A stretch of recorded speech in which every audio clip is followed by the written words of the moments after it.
bahwasanya orang-orang yang berjanji setia kepadamu Muhammad, sesungguhnya mereka hanya berjanji setia kepada Allah.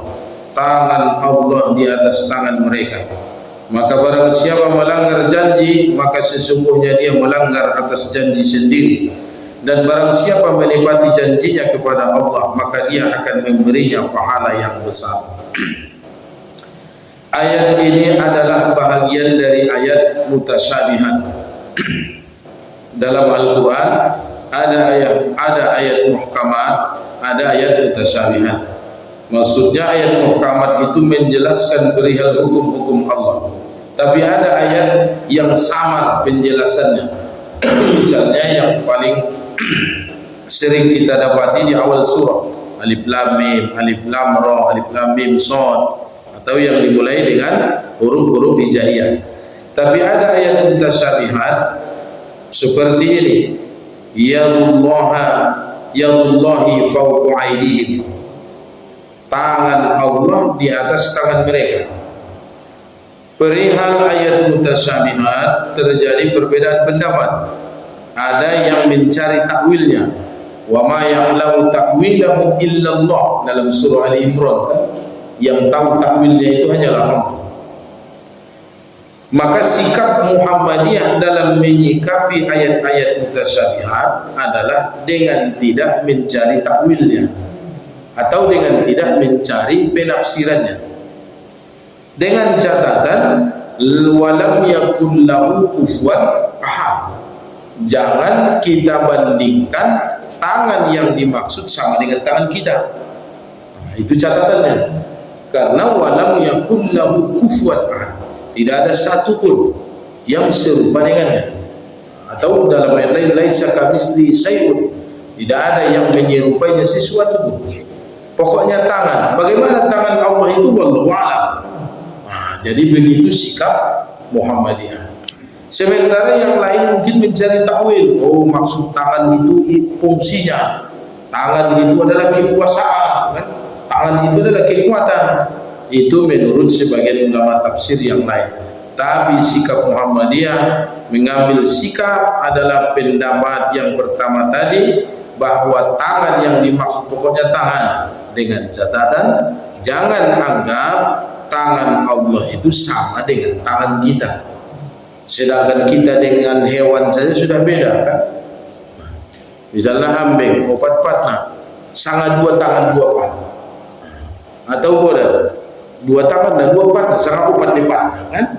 Kita dengan hewan, apalagi kita dengan Allah Subhanahu wa ta'ala, jangan disamakan. Lalu ayat ini berkaitan dengan Baitur Ridwan dan perjanjian Hudaybiyah. Latar belakangnya seperti namandung kita kaji sebelumnya, di tahun ke-6 Hijriah Nabi Muhammad bermimpi masuk ke Ka'bah dan melakukan umrah. Yang mengabarkan mimpi ini kepada para sahabat, dan 1.400 sampai 1.500 sahabat ikut berangkat bersama beliau dari Madinah menuju Mekah. Mereka tidak membawa senjata perang, hanya pedang di sarungnya karena niatnya damai dan ibadah.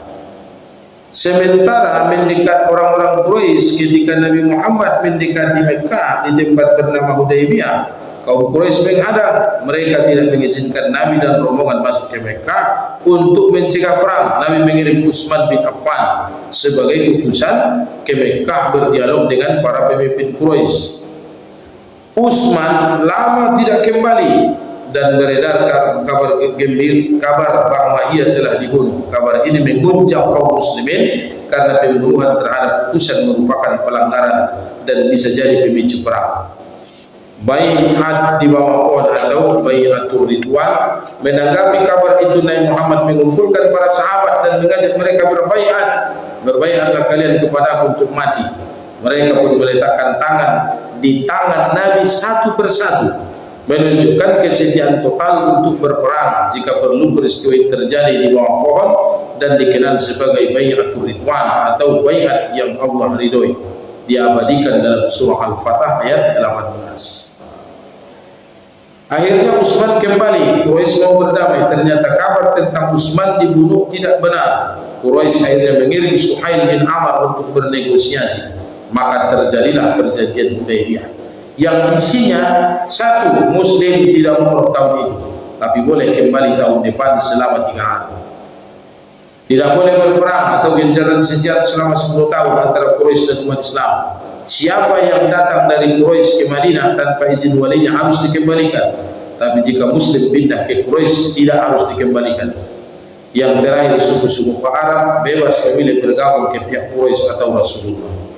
Jadi kisah dalam tarikh Islam begitu hebatnya tantangan yang dihadapi oleh Nabi Muhammad sallallahu alaihi wasallam.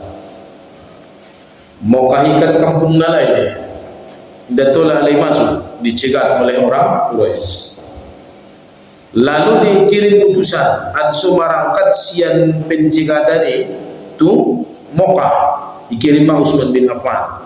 Ternyata di kalangan sahabat Nabi sendiri pipahan anakna menyusup orang munafik kan. Diberitahu kali memahati Utsman ben lolot na suruh Utsman sen perjanjian, sehingga pemikiran di para sahabat goyang. Jadi sekelas Nabi, sekelas Rasulullah semua lima naik hadupi dia, apalagi mereka kan nggak Nabi nggak Rasul, kita marsidok nidok Nabi deh. Sementara sahabat ni Nabi semua lima mamati maning orang Utsman malolot tulala suruh ampun nama nungi bunuh nalai di tungan nala. Tidak mungkin dah aturan dalam undang-undang mencegahan ini. Kalau terjadi dialog kan. Jadi harus kita pahami kejadian-kejadian di zaman Rasulullah ini hebat dan berat. Naik hadapin, dia bisa menjia.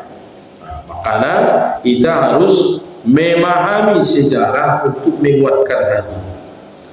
Lalu setelah Utsman bin Affan namanya barkon isu dan kinan kan mundur. Maksudnya tidak warna di berkomentar karena ternyata Utsman bin Affan mula dengan selamat kan. Apa isi di perjanjian ini? Mau kuling musim mana lain dengan lapik dengan komentarnya. Anggo semua nantong dan kalah minta onon patut menguntungkan kali saja perjanjian non digna. Tidak mungkin anggo semua non perjanjian non terlaksana kita. Sementara Rasulullah maklum diberitahu Allah langsung menyetujui persetujuan perjanjian ini. Bayangkan para Muslim ke di Mekah alam atau sahabat-sahabat Rasulullah lari di Mekah tanpa persetujuan walinya, dia boleh pulang. Yang walau Mekah lari di Madinah masuk Islam bergabung dengan pasukan Rasulullah tanpa izin walinya harus dikembalikan karena tadi anak Quraisy kan. Makanya orang munafik berkomentar lagi. Napa tamat mulai perjanjian sudah cocok nih. Jadi iman dialog atau perselisihan di kalangan para sahabat, tapi karena Rasulullah dia dibimbing oleh wahyu, maka tantangan itu dihadapi dengan baik dan benar. Dan sementara Ida tidak dibimbing oleh wahyu, Ida kan napa ture umatun ngana dong tuntunan turun wahyu sian langit atau sian Allah. Tidak tahu. Hanya musyawarah kita dalam keluarga kan. Dan hasil musyawarah ketika kita terapkan berarti mana terbaik. Dan sendiri itu mau indah musyawarah kan musyawarah mereka. Rasulullah tanpa musyawarah karena wahyu turun. Dan kita tidak ada wahyu yang turun, maka cukup dengan bermusyawarah. Itulah kehidupan di zaman kita dengan di zaman Rasulullah. Berikutnya ayat 11. Sayaqulu lakal mukhallafuna minal a'rabi sagulatna amwaluna wa ahluna fastaghfir lana yaquluna bihalsinatihim ma laysa fi qulubihim qul faman yamliku lakum minallahi shay'an in arada bikum darran aw arada bikum naf'a bal kana Allahu bima ta'maluna khabira. Orang-orang Badui yang tertinggal akan berkata, "Kalau keluarga kami telah menyibukkan kami, maka mohonkanlah ampunan untuk kami." Mereka mengucapkan dengan lidah mereka apa yang tidak ada dalam hati mereka. Katakanlah, maka siapakah yang dapat menghalangi kehendak Allah jika dia menghendaki kemudaratan bagimu atau menghendaki manfaat bagimu? Sungguh Allah Maha mengetahui apa yang kamu kerjakan. Nah, ayaton berkaitan dengan orang-orang Arab Badui atau Arab tinggal di pinggiran kota Madinah, seperti Bani Aslam, Bani Muzaidah, Bani Juhaidah, Bani Gifar, Bani Asja. Nangkinkan cerita Rasulullah dan para sahabat 1.400 sampai 1.500 sahabat berangkat ke Makkah untuk umroh tanpa membawa peralatan perang. Menurut kami baik dengan Arab Badui, menurut kami permaraan dia matian dewe ini. Cuma nejak kondana itu Nabi, kami disibukkan oleh harta, oleh keluarga. Pala bahasa tanah sualon busina susahkan dingin kan. Gurison busina mandai kawarung patrial ini kelima alasan-alasan kepada Nabi Muhammad. Jadi apa gambaran ini indah? Nama perjuangkan agama ni Allah indah mulai sanari adong na halak na magila. Mulai mo zaman ni Nabi manduanong deh. Ia sibuk dengan paturi keluarga dia, ia sibuk dengan paturi usaha dia. Mulai na jodoh. Leng na semua ni maka hidup balik. Jadi sampai tu si pemahaman tak. Sehingga dijelaskan Allah iman di surah Al-Fatah ayat 11. Lanjut itu ayat 12. Bal zanantum an la yanqaliba ar-rasul wal mu'minuna ila ahlihim abada wa zuyyina zalika fi qulubikum wa zanantum zanna as-sawi wa kuntum qauman bura. Tetapi bahkan semula kamu menyangka bahwa Rasul dan orang-orang mukmin sekali-kali tidak akan kembali lagi kepada keluarga mereka selama-lamanya, dan dijadikan terasa indah yang demikian itu di dalam hatimu, dan kamu telah berprasangka dengan prasangka yang buruk, karena itu kamu menjadi kaum yang binasa. Dugaan nialang Arab Baduyun bahasuna marang katina bintang para sahabat dan akan nasalamat untuk mati muncul.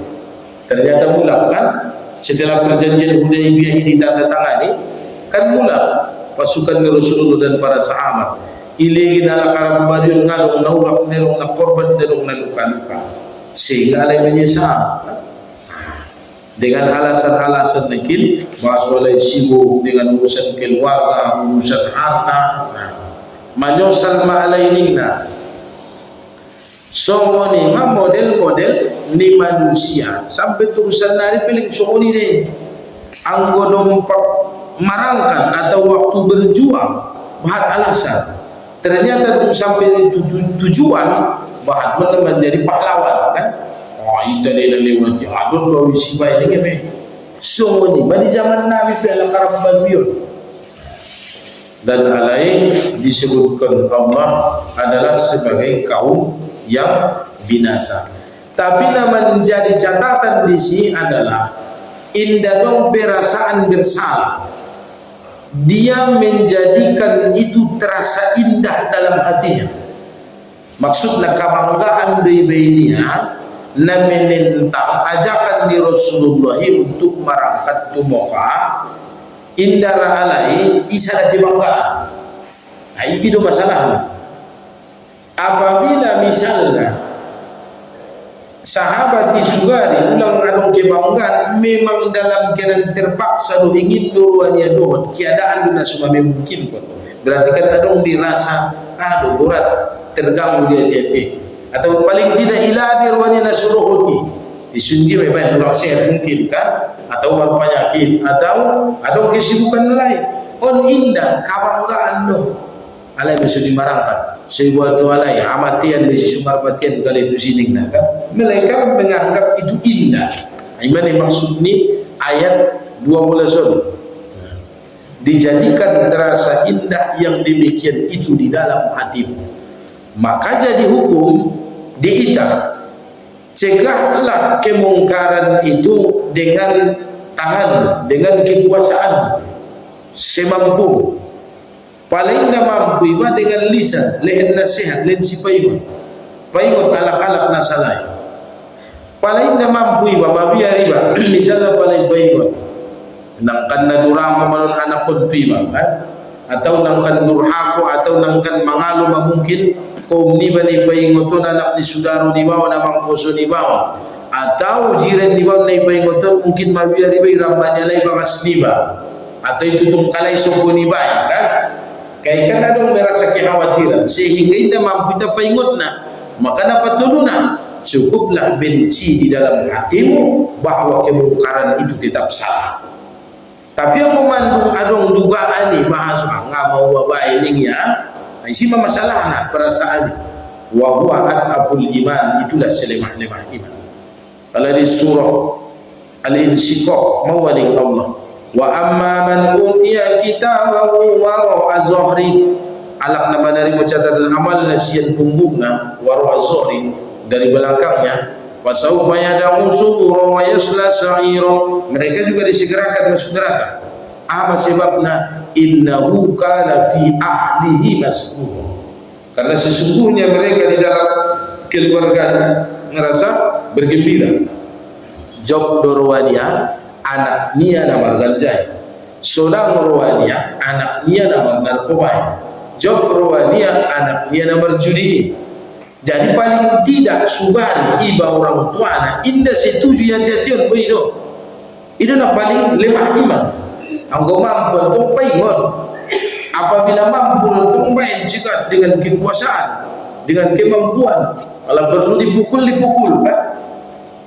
Jadi iman paling tidak kelemahan iman di dalam hati, tidak mendukung perbuatan salah, tidak mendukung perbuatan mungkar. Pokoknya ngajak ruaniba parang ini pompar ni bayi semua ni benya. Nda ben na waya ruanisia parang ini ayo anggo ibu ya parang ini aja kan? Tapi apabila indah dong ibe rasa benci terhadap kemungkaran, terhadap kefasikan dan kesalahan, maka itulah kaum yang binasa. Soalnya Arab Badui dijadikan terasa indah yang demikian itu dalam hati mereka. Kabanggaan dunia lain nasudohon marangkat dohon Nabi Muhammad ibadu Makkah. Berikutnya ayat 13. Wa man lam yu'min billahi wa rasulihi fa inna aqtadana lil kafirin sa'ir. Dan barang siapa yang tidak beriman kepada Allah dan Rasulnya, maka sesungguhnya kami telah menyediakan untuk orang-orang kafir itu neraka yang menyala-nyala.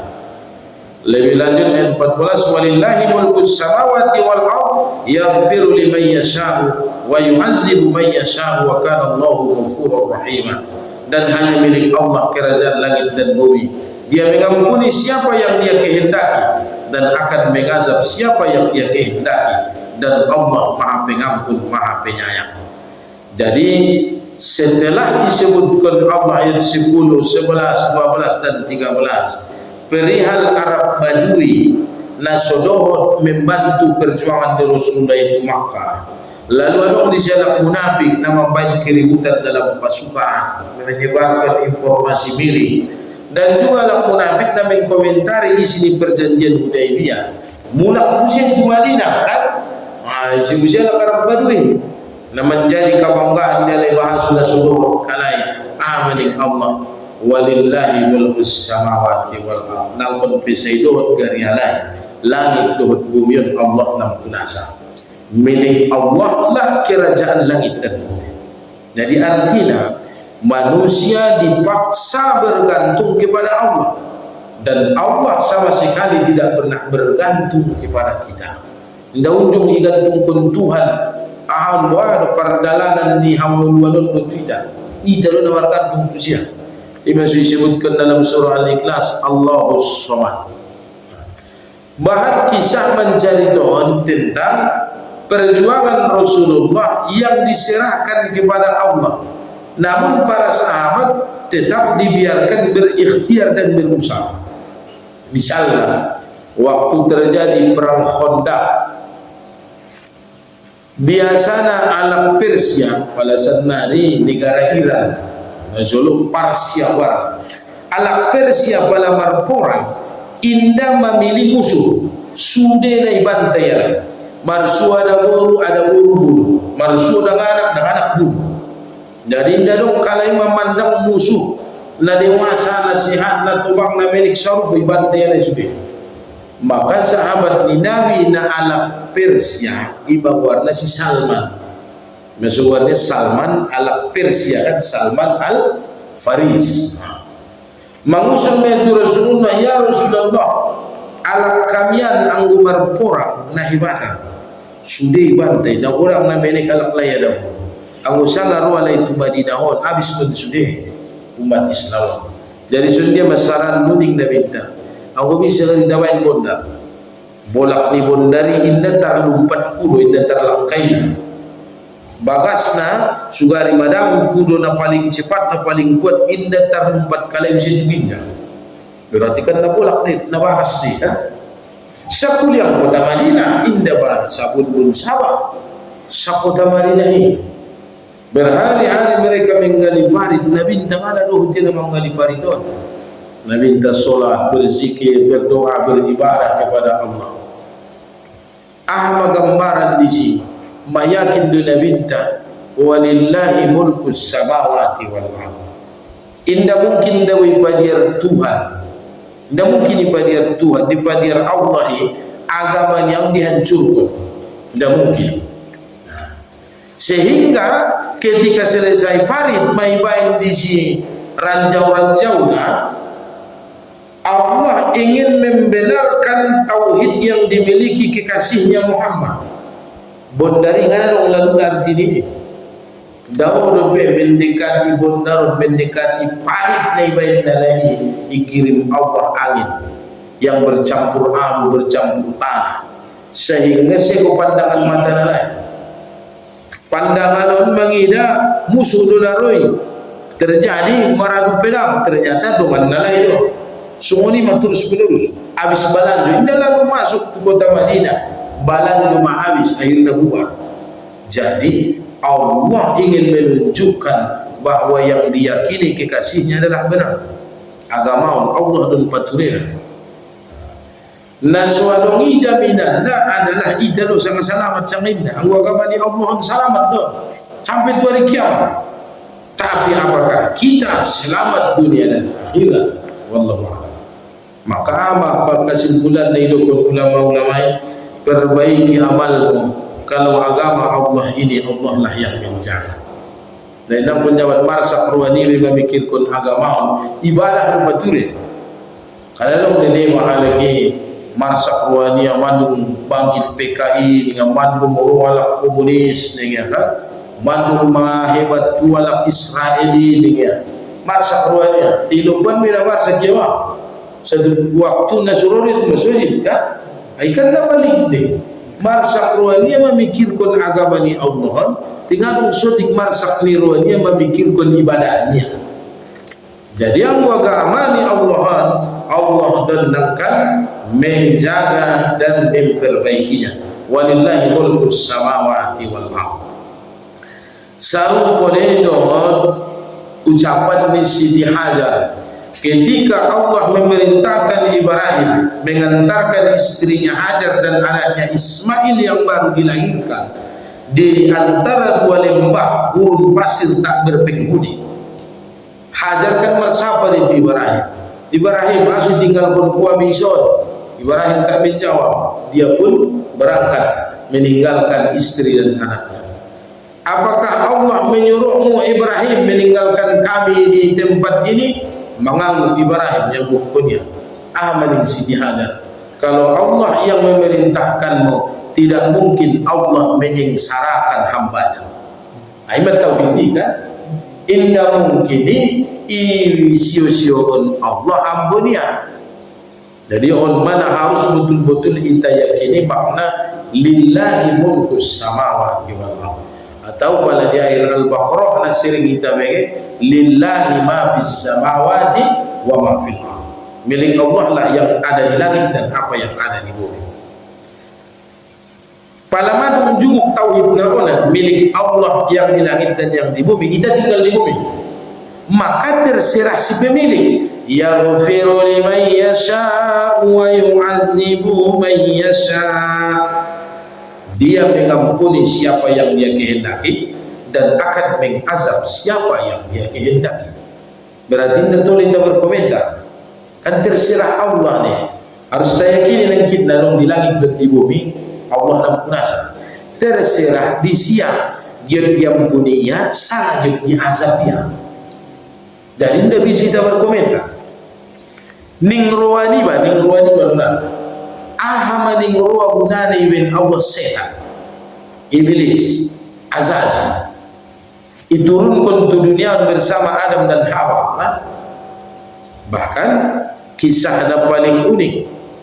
Ketika manung sesat umat manusia gara-gara menyembah berhala 5 putra Adam yang soleh, si Suwa, si Wadun, si Ya'uq, si Yabus, si Nasar. Nah, surah Nuh ditakai. Lalu kan terjadi banjir bandang. Ibaratkan Allah ma'azazil iblis. Kini manaik tu parau ni Nuh, awin na mati manun kon di dunia ni. Merangkat iblis kan, begitu tolong ni Nabi Nuh. Nuh perintah ni Allah, manaik kon tu parau. Kan gara-gara ni masih susah pengkit manusia kan. Guning roni bagi Allah ni Tuhan dia menyelamat kon ni kan. Di mana kon mangari mata sumati ya kan. Ulun kepala. Sumati kepala benar kon sego manusia. Tapi itulah lillahi mulkus samawati wal ardh, harus cukup lupa jalui. Baru bisa kita menerima ayat kalimat berikutnya, yaghfiru liman yasha wa yu'adzibu man yasha. Terserah Tuhan, bisa lagi diazab, bisa lagi diampuni kan. Nah aneh nah dung salamat artinya dung surut aiki. Kan keluar maling namun kapali. Apakah taubat diibilisi? Tidak bah, dipengaruhi usia mula. Di zaman setelah Nabi Nuh, rumah Nabi Hud kan, rumah Nabi Saleh kan, sampai terusan dari dengan sumati rupi makhluk nasadaf, Azazi, iblis. Jadi terserah Allah. Apalagi manusia pun sama. Ningruani bah. Nasala madai Adam inda terdidikia dengan anak niai si Qabil sehingga ibu muda angkang si Habil kan ningruani balik yaghfiru liman yasha wa yu'adzibu man yasha. Terserah Allah. Begitu juga dengan Nuh. Kenapa tidak Allah selamatkan istri Nuh? Dalam surah Tahrim kita kaji kan, dua perumpamaan perempuan yang kafir adalah istri Nabi Nuh dan istri Nabi Lut dalam pemeliharaan dua hamba kami yang soleh. Kening ningruani bagari Nuh Nabi ya dengan rasul dia patut badongan ngatar didik anak bahasnya ningruani baga kan. Tapi angguma paham kita lillahi mulkus samawati wal ardh yaghfiru liman yasha wa yu'adzibu man yasha. Jadi Allah ingin memberi ampunan kepada siapa? Terserah Allah. Atau Ibrahim, ada ayahnya azan, merdakwa ya terus ilahnya nasihatnya nggak mampan kan? Lagi itu sih kaitan terserah Allah, tidak terserah Ibrahim. Sampai terus tu Nabi Yahya ia dihadapkan dengan seorang raja yang menikahi wanita yang tidak sepantasnya dinikahi, sehingga perempuan yang dinikahi raja itu atau Raja Herodes ada baru dinikahinya Musa ibadah sayembara istilah bisa membunuh Yahya dan hadiah, sehingga Nabi Yahya mati terbunuh kan. Menguning ruani basubari selamatkan Allah malangan Nabi Yahya. Jadi Nabi kita berkomentar terkait dengan yaghfiru liman yasha wa yu'adzibu man yasha. Nabi Isa juga sama. Pada Nabi Yahya memang dibunuh. Pada Nabi Isa ibadah Allah cerita yang berbeda kan. Ibadah Allah anak Nabi Isa menurut Nabi Isa yang sudah dengan cerita yang berbeda. Di zaman Nabi Muhammad pesarupo ningruani basugari mariman malanga Abu Lahab hari-hari untungan midaya mulai lahir anak di saudaranya kan dari Nabi Muhammad keanehan mukjizat namanya jolo di matanya Abdul Uzza bin Abdul Muttalib atau Abu Lahab namanya bisa atau Abu Thalib tidak bisa itu kan. Artinya ampunan lawan azab tergantung Allah, tidak tergantung kita. Maka menjadi hukum tidak boleh mendoakan azab kepada seorang muslim. Betul. Misalnya kita kualak Arabir niba, kita kualak apia niba, kita kualak suan-sualan niba, lantas idoakon mati dari padang konai, kurang sehat, rintik ni tidak boleh. Karena azab dan ampunan adalah milik Allah. Anggo benna perlu dihobarak na bagoy Panginoon Tuhan, oh ya Allah ya Rabbi, oh Tuhanku napunduan do dia warang biri, napunduan do dia wotai, len Tuhanku dia wontina na lebih baik. Itu siya mangino ulang bela pada dia azab.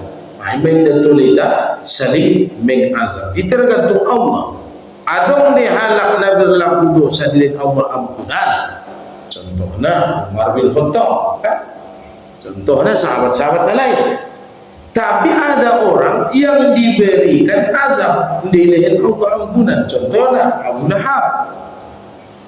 Di muka kuburan 1400 tahun na lewat dia meninggal, na sampai terus sadari nga bisa hindi dodok 10 meter ngon kuburan ni Abu Lahab ngatang bau na.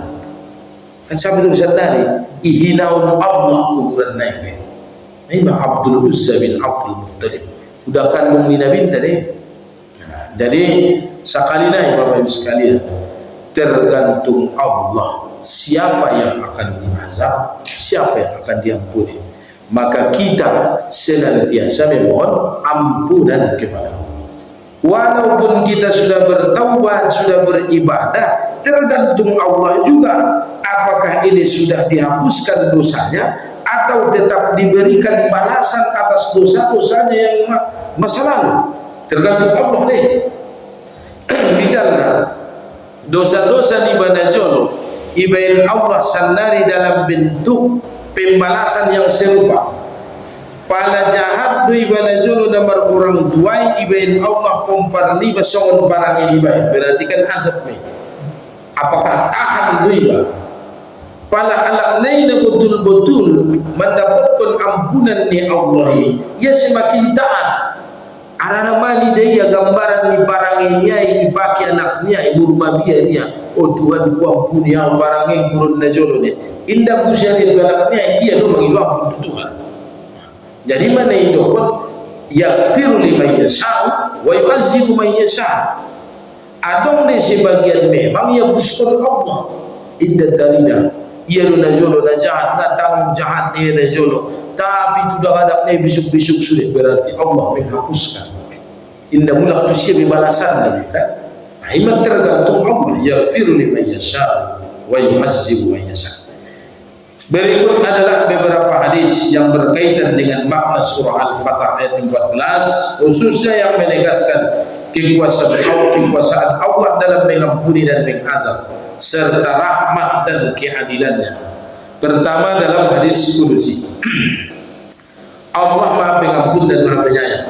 Wahai hambaku, sesungguhnya kalian berbuat dosa di malam dan siang hari, dan aku mengampuni semua dosa, maka mohonlah ampunan kepadaku, niscaya aku akan mengampuni kalian. Hadis riwayat Muslim nomor 2577, hadis kudusi.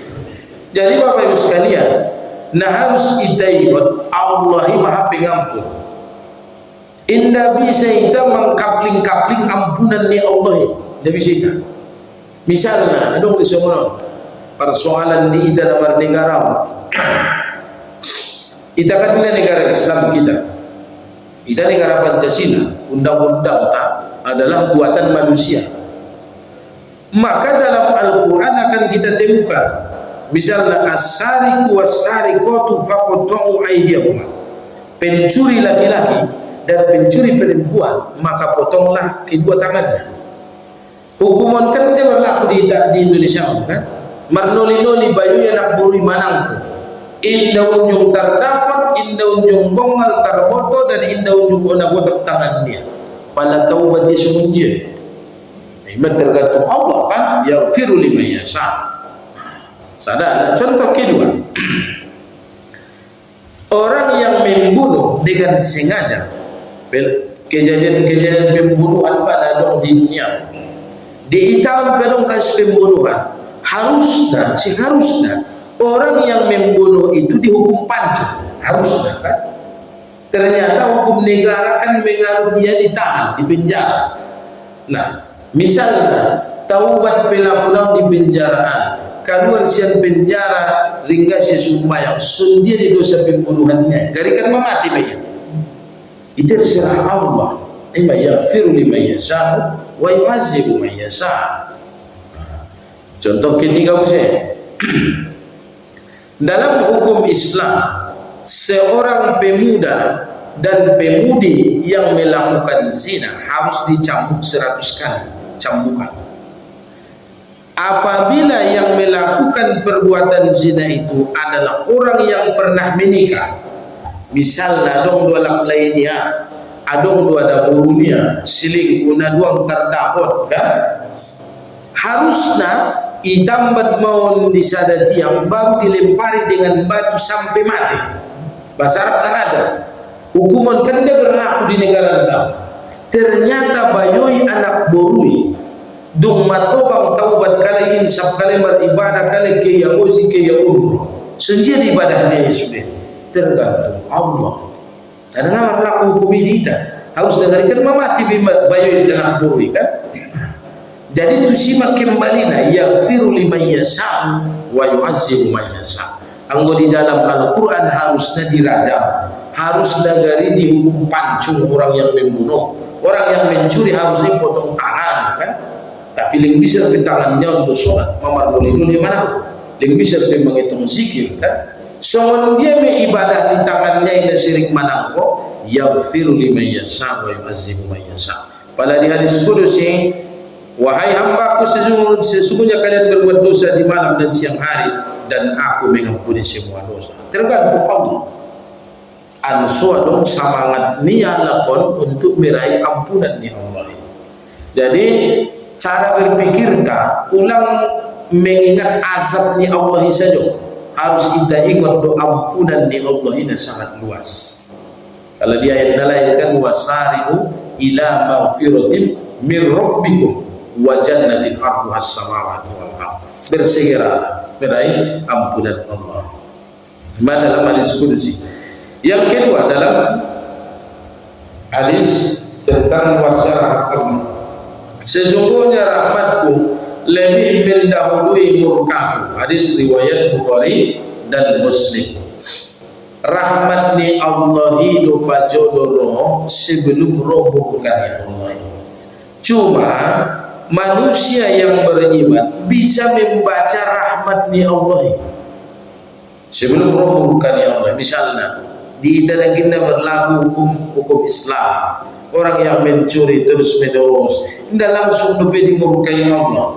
Ilan Allah lebih kesempatan pada akhirnya taubat manusia kan? Karena lalu murkai Allah manusia. Memang maksudnya ampunan ni rahmat ni Allah mendahului murkanya Allah. Atau pelaku zina dan kina, atau pelaku pembunuhan, engkau taubat ya akhirnya murkanya Allah isuruh.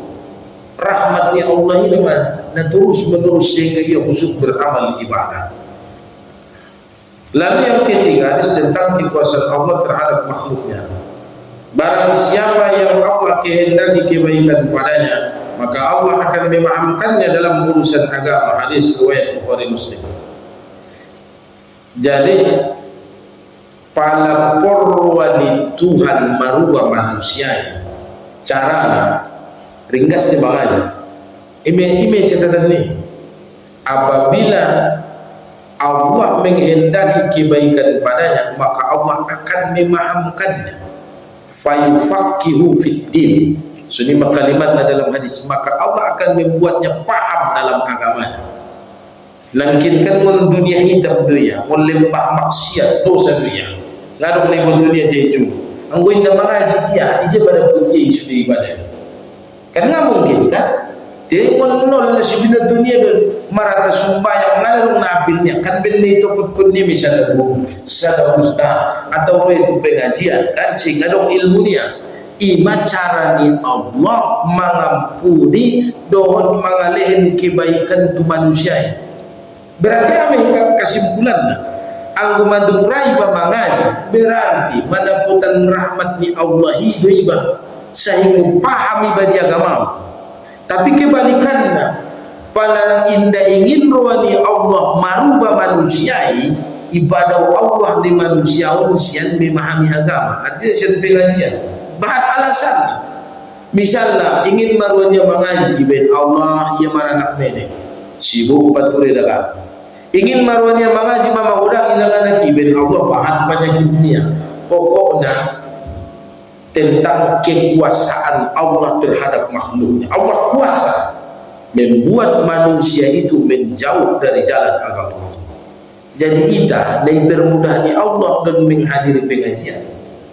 Anggo ingin marwani Allah pada wiba iba ini di sibuk, saya sibuk nah. Saya bahan alasan, contohnya Arab Badui kan, namkinan marangkat Rasulullah dan para sahabat 1.500 pasukan, alai sibuk paturi dagang, keluarga paturi harta kan. Tapi kan tersudi dengan manusia. Asundaro manganya, sungaro manganya, martaun mana manganya ngau dari na, ala sibuk kan masalah ya kan. Jadi sarup ini Allah tidak menghendakinya menjadi orang baik. Anggo cerita kesibukan kita mungkin narap-narap kesibukan, tapi Allah memudahkan kita untuk mendapatkan pemahaman agama sehingga didekatkan dengan pengajian. Yang terakhir tentang sifat Allah sebagai penguasa langit dan bumi. Rasulullah SAW bersabda, Allah yang maha pengasih bersemayam di atas arsy. Rabb kita turun ke langit dunia setiap malam. Hadis riwayat Bukhari dan Muslim. Jadi dalam hadis tersebut Allah turun ke langit dunia setiap malam. Sambungan dia adalah pada sepertiga yang terakhir. Masa solat tahajud, solat malam lebih afdol di akhir malam ketimbang di awal malam. Tolah di awal malam, tolah pertengahan malam betul lah, tapi yang paling afdol di akhir malam. Karena di akhir malam ini Allah turun ke langit dunia. Bahkan ketika Nabi Yakub sudah dimintai oleh anak-anaknya agar dimohonkan ampunan buat mereka. Nabi Yakub kan ada anaknya, marbolas anaknya, dan salah satunya Yusuf. Yusuf pun kan ida buah abang-abang naya di sumber. Dong selamat dalam Nabi Yusuf, akhirnya ia menjadi perdana menteri di Mesir. Ibu kaya mulak cari tu maksud abang-abangnya waktu mengalap sembako. Dan dia urut dia abang ni. Indah ni kalau awak ada Yusuf ni dah bumui na jodoh tu sumburi. Sehingga mulak kalai buayah nalaya Nabi Yakub mabuta. Ben lumun nirwanya tu anaknya Yusuf. Ben lumun narwanya sehingga buta. Mangido ma anak-anaknya buayah doa kun malangan tu Allah Tuhan anso yang mempunyai Allah kan. Indah satong kini Nabi Yakub mendoakan dia menunda sampai sahur datang. Memang Nabi Yakub menunda sampai sahur datang dan memohonkan ampunan buat anak-anaknya yang telah berbuat salah. Maka jadi hukum di kita untuk mendoakan keluarga lima memang di sepertiga malam yang terakhir no. Di sini doa pun mudah-mudahan lagi dengan surah beramal ibadah. Jadi kalau doa pun saja di setiap habis sembahyang dengan waktu naisa. Niat naima pas, tapi waktu naisa. Nabi Yakub menunda permohonan ampunan buat anak-anaknya sampai di waktu sahur. Berarti harusnya ibu orang tua dipasi bangun, solat tahajud tiba, donok-donok naik mati subuh, mamin dekat waktu subuh, mendoa. Mangadu may betul oh Tuhanku, sundial udah anak kon ngada maluan malin petunjuk, dia bisa malin hidayah, orang yang punya hidayah. Setiap malam kita doakan. Nabi Yakub juga sama, mendoakan ampunan buat anak-anaknya. Dan juga terkait dengan perbuatan atau sifat Allah dalam tauhid, ada perbedaan antara tauhid li as'ari, salafi, Muhammadiyah. ada turun berbeda. Nah, turun berbeda. Secara ilmu tauhid pula, secara ilmu fikih atau pengamalan solat mungkin ada bersamaan dari segi tauhid itu. Pada di As'ari dan dipahami di NU mengambil dari Abu Hasan Al-As'ari Abu Mansur Al-Maturidi ada warna sifat akidah 50 na wajib ke Tuhan, 20 na mustahil Tuhan sadana harus 40 sadaan, 4 na wajib ke Nabi Rasul, 4 na mustahil sadana nah harus 9, 40 sadana tak sampai 50. Ima akidah As'ari. Ima na dipahami ni akidah itu wujud kidam bako mukhola patulin hawa sekiamu binafsi ni ya. Nah di Salafi indah semua ni pemahaman tauhidna dia layak dong pemahaman tauhid uluhiyah, tauhid rububiyah, baru tauhid asma nama dan sifat. Mana turun ima kajian-kajian di tauhid di Salafi selalu berputar-putar di sini. Tauhid uluhiyah tentang ketuhanan, rububiyah tentang penciptaan alam semesta, baru tauhid nama dan sifat. Lalu pada di kita di Muhammadiyah kaji tauhidnya berbeda. Pada di Muhammadiyah ada warna tauhid sifat, ada tauhid sifat. Al-ahli sifat lah ima asmaul husna disebutkan dalam Al-Quran, sehingga indalum kewajiban kita mengambil wujud kidam bako mukhalafatu lil hawadis. Tapi harus kita yakini Allah itu Maha Rahman, Maha Rahim, Al-Malik, Al-Qudus, As-Salam. Ini ada 99 ini kan? Mau ada sifat. Pada lain bentuknya nama, asma kan? Lalu tauhid yang kedua di Muhammadiyah ada warna af'al. On mana suadungi di itu, tidak dong di Salafi. Pada di Muhammadiyah ada warna tauhid af'al. Ada af'al memahami perbuatan Allah yang tidak boleh kita komentar. Ini perbuatan ni Allah. Misalnya dalam Al-Quran Allah menurunkan air hujan dan menumbuhkan bumi yang mati. Dia bisa kita komentar urusan di Tuhan ni, urusan ni Allah misalnya itu dia dunia aiki kan. Atau pada kaitannya di sana yaghfiru liman yasha wa yu'azzibu man yasha. Terserah Allah mengazab si Qabil putra Adam walaupun ayahnya Nabi, mengazab si Kan'an anak Nuh walaupun ayahnya Rasul, kan? Mengazab istrinya. Dalam surat Tahrim kan inilah kami tempatkan Allah istri Nuh dan Nuh.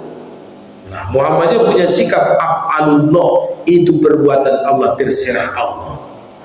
Jadi isma kajian secara tauhid. Perbedaan antara NU memang mengambil dari As'ari, Salafi mengambil 3 tauhid uluhiyah, rububiyah, asma dan sifat. Pada di Muhammadiyah sifat dan perbuatan Allah. Perbuatan Allah dituangkan di dalam buku buatan matan keyakinan dan cita-cita hidup Muhammadiyah. Di sini ditorangkan tentang perbuatan Allah alam semesta sudah harus kita yakini bahwa sudah kekuasaan Allah. Sehingga kita dituntut memikirkan kehidupan dunia untuk meyakinkan tauhid ibadah Tuhan. Sampai di sini dah. Mari kita kaitkan tu surah Al-Fatihah misalnya ada mukalla sada misalnya suamina malim ada buruknya jahat, tidak tahu lawan kita komentar itu perbuatan Allah. Contohnya Nuh, kan? Sampai itu senar ya dong di sini. Atau kita lagi busir rumah tangga, ada buruknya malim, ringkas malah taat beribadah, tapi anak lain jahat. Nah, dalam surat Tahrim disebutkan Allah perumpamaannya adalah istri Fir'aun, kan? Asyah binti Musahib adalah wanita solehah, tapi suaminya mengaku Tuhan. Jadi pada lidah kita semua di dalam kehidupan dalam kajian tauhid Muhammadiyah itu adalah af'alullah, perbuatan Allah. Lalu ada usia di lidah kehidupan keluarga. Misalnya suami istri mali rahmar ibadah seia sekata sadalana pala mengaji Rabbi Muhammadiyah kan Arab sadalana anak manusia menyimpang kan, berarti Iman kalau mesti contoh-contohnya sudah.